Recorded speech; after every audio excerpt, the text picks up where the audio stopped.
All right, so I already painted the bumper a third time, recorded footage for it, and I said I'm going to stop there, but I can't. So I'm going to not show you that footage. I'm going to show you what you're watching now, which is going to be me doing the bumper for the fourth time. So I also did the valve cover though at the same time when I did the bumper for the third time. Valve cover looks great. It's really glossy. It's way nicer than when I did with the aerosol and the aerosol clear coat. You can tell though it is a different shade, which again, just different brands of paint, whatever the case is. The camera's making it look even lighter.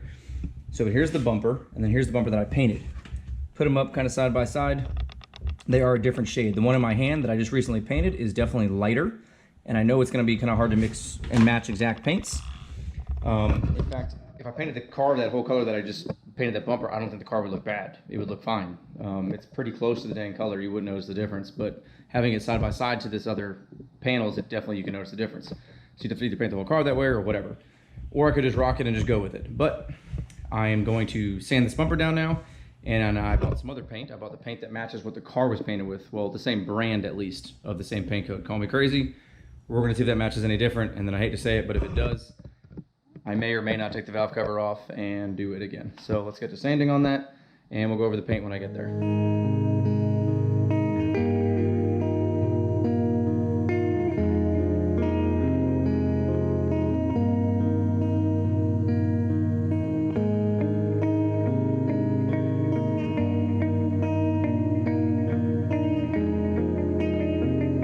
Here's hopefully the last final try. I bought just a quart of this paint because it's way more expensive than what I had before. This is Sherwin-Williams Ultra 7000, same color scheme apparently that I bought, and this is I guess the paint they used on the car. So hopefully it matches a bit closer. This is a 1-to-1 mixture as opposed to 2-to-1. And I also think I have been spraying too much. I have been going on the 2-to-1, I've been going to like 2 and pretty much using almost all of that on the bumper. I'm gonna try just to go to the 1 down here and just do a little bit less. I think I'm doing way too much paint in general, so. Oh wow, and immediately it is a much darker tone than what the other one is. So this isn't gonna be very much paint at all here.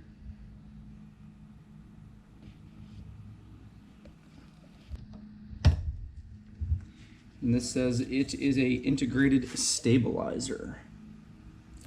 A little bit harder to pour this.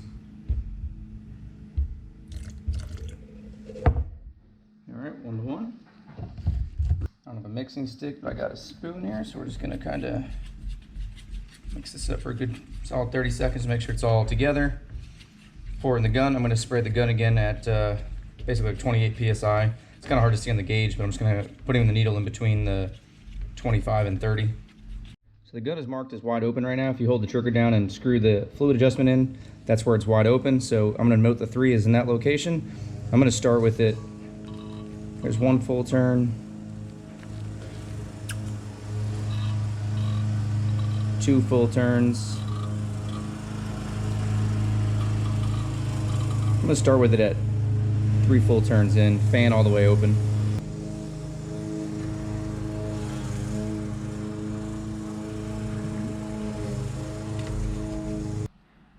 All right, I've got a respirator on, so hopefully you can hear me kind of well, but if not, I'll overlay some audio. Over this little test box. So if you pull the trigger halfway, you'll see it'll release just air and no paint. Okay, so where I'm gonna leave it, I already moved the fluid adjustment. That's all the way open. And honestly, that looks, from what I'm understanding, that looks pretty good. So, I already wiped it down with some Rust-Oleum wax and tar remover. Let's just do one more quick. Make sure she feels smooth. Let's do this.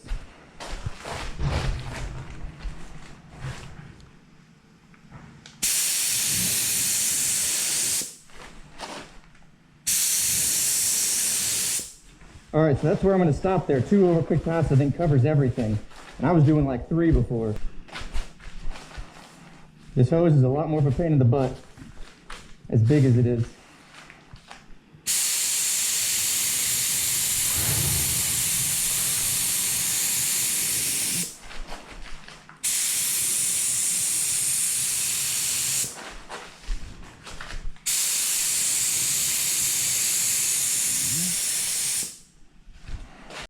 All right, here's coat one. It's at 20 minutes now. I think before I was spraying them way too early. The camera's kind of showing a reflection of the light, but if you can get close, it's actually kind of like a matte satinish color, which I think I was spraying too soon and not allowing it to actually flash dry in the temperature of what my garage is. So what I'm gonna do is, I went 3 full turns. I'm probably just gonna do another quarter turn on the fluid just to reduce a little bit more fluid, or reduce some of the fluid coming out just by a little bit, and respray the second coat now. All right, so here it is, 55 minutes later. It's kind of got a little matte look here. It's anywhere from 30 minutes. I can spray it again. I just kind of let it dry a little bit more here. And all right, we're gonna make some clear coat now.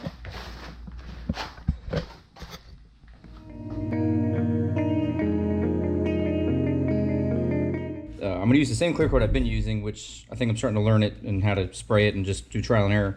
But again, it's a 4-to-1. So I think what I'm gonna do here is, I've been pouring, at least with that paint issues, I went down to the 1 here for the 1-to-1.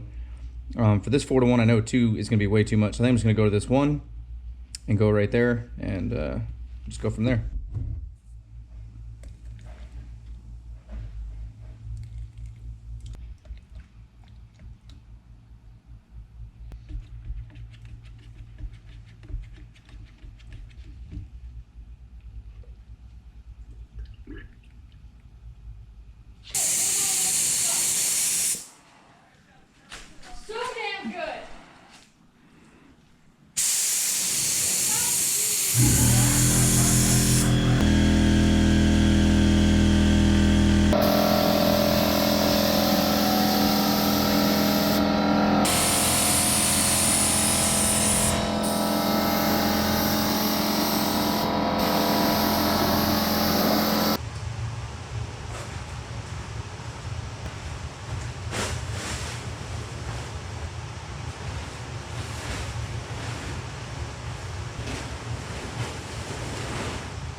I'll wrap that up later.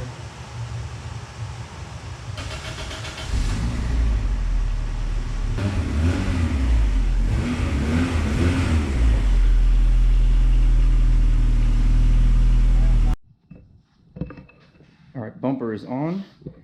Might be kind of hard to tell, but the color matches way better than the other one. I know this is really hard to tell here. There's a slight bit of dirt. Kind of just landed on it. I kind of just put the corner light in and to get a full effect. I know it's really hard to see on camera, but this matched way better. All right, so I got the bumper taped up again. All you can see is the black exposed. Some of this stuff I kind of just gently wiped. Let's see if this covers it.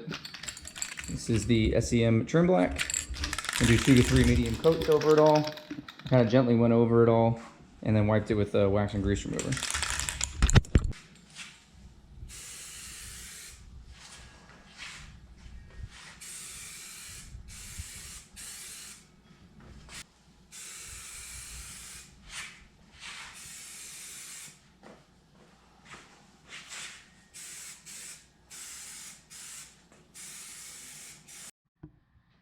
All right, so the bumper's now mounted on the car. I'm gonna throw some pictures up. I took it around out the other day or other week and took some pictures of it so you can kind of see it there. But here it is in all of her holy. The only thing I'm not 100% sold on, but it is kind of growing on me, is just how open it is. Definitely allows a lot more air to get through to it. I do think if I made a front splitter, maybe out of plywood, maybe it's plastic, just a 1/4 inch, or I mean 1/8 inch aluminum, whatever, made something and then had like the splitter rods going up through the arm, through the holes here, it'd be a little less distracting. I'm not too sure yet. The color is pretty damn close. It's not exact, but I don't think you would notice unless, like I just told you, and you were like looking at it. If you just walked by the car or something like that, you wouldn't be like, oh, this car looks like it's been painted 18 times. And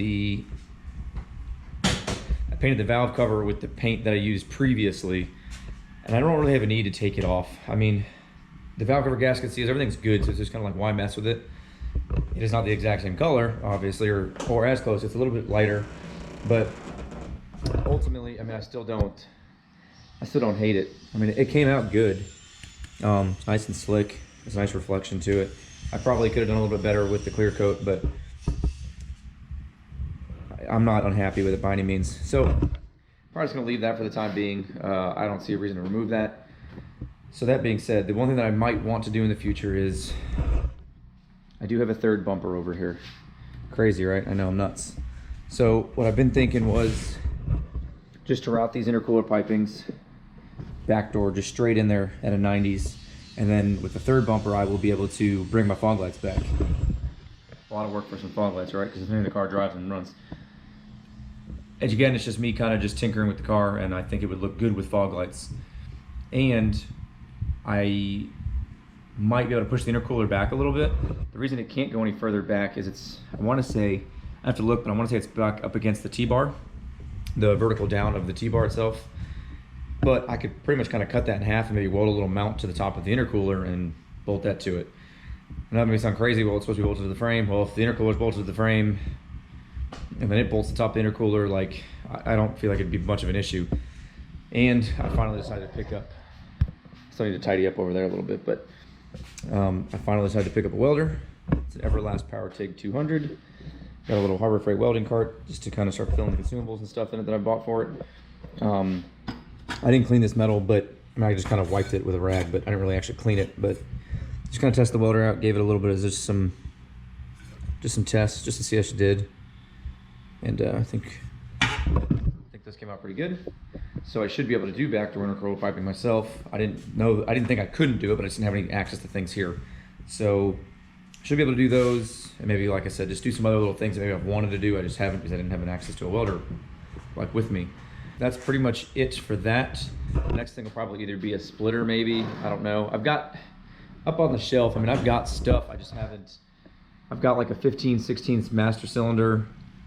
I've got Hush Performance brake lines to go in. I've got a Quaife quick steering rack. I just need to find time just to put them in. And there's just things like I don't want to put the brake stuff in until I actually find a brake caliper that I can run. I was talking to Brian at Fast Brakes a little bit, and I know there's tons of brakes I can run. My biggest thing is I would like the brakes, if anybody does have any ideas, what could fit my 13-inch Lenzos now. I want to be able to, I don't want to be having to run spacers. I want to be able to just take these wheels off that are on right now, throw those Lenzos on and go to the drag strip. So I would like a little bit bigger of a brake caliper and rotor if I can get away with it that will fit all that setup. So if anybody does know any of that, I would appreciate that in the comments. I've just been kind of researching. It's just kind of hard to get a real answer on all of it. But anywho, that's it. Enough rambling. I appreciate everybody for watching. Stay tuned. There are still more stuff to come. Another bumper. Probably a front splitter. And maybe some backdoor intercooler piping of some sorts. All right, thanks for watching, guys.